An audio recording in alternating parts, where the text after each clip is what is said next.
Inflation was lower from 1950 to 1970 than it was from 1990 to 2019, even though that was a massive boom period. It is a policy choice, and it's a lot easier to raise inflation. I'd rather be the Bank of India than the Bank of Japan in the sense of having to manage deflation in the zero bound. I guess from a layperson's perspective, it's a lot easier to gain weight than to lose it.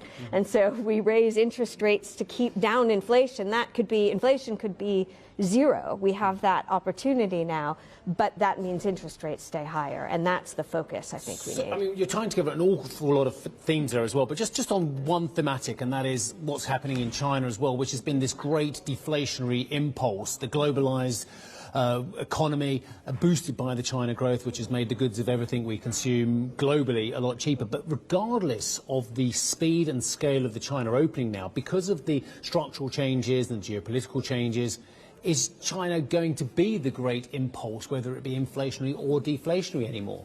I don't think it will have the same weight. And of course, we do need to realize that while goods prices came down, things like housing, education, healthcare, that some of those don't sit on the household balance sheets in Europe. They do in the US, but all of those prices rose quite a bit. The cost of having a comfortable middle-class life did experience big inflation, and that was part of the price of that globalized economy. And so it's not necessarily a lose story when we see inflation being put into goods. It's a redistributive story, but it's hard to see a 2008 pivot towards China being the real engine of growth the way we did. Karen, what macro trend is not getting enough attention, in your opinion? Because we're all focused on the banks, we're all focused on interest rates, we're worried about inflation, we're worried about jobs, recession risk, but is there anything that we're missing at this point because we're all looking over there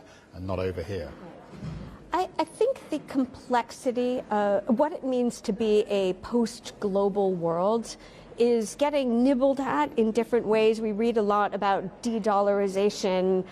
Is the dollar going to be the world's reserve currency? But really, if you look at globalization through a currency lens, that is where the dollar sat at the apex of that system, running first massive trade surpluses, then massive trade deficits, but enabling that global trade.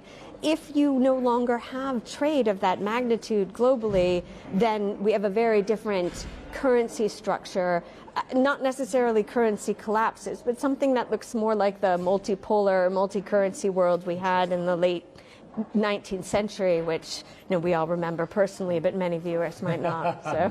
Hi, I'm Joanna Bersecci, and thank you for watching. You can check out more of our videos by clicking on the boxes on the screen. And don't forget to subscribe to our channel for more from CNBC International. Thank you for watching.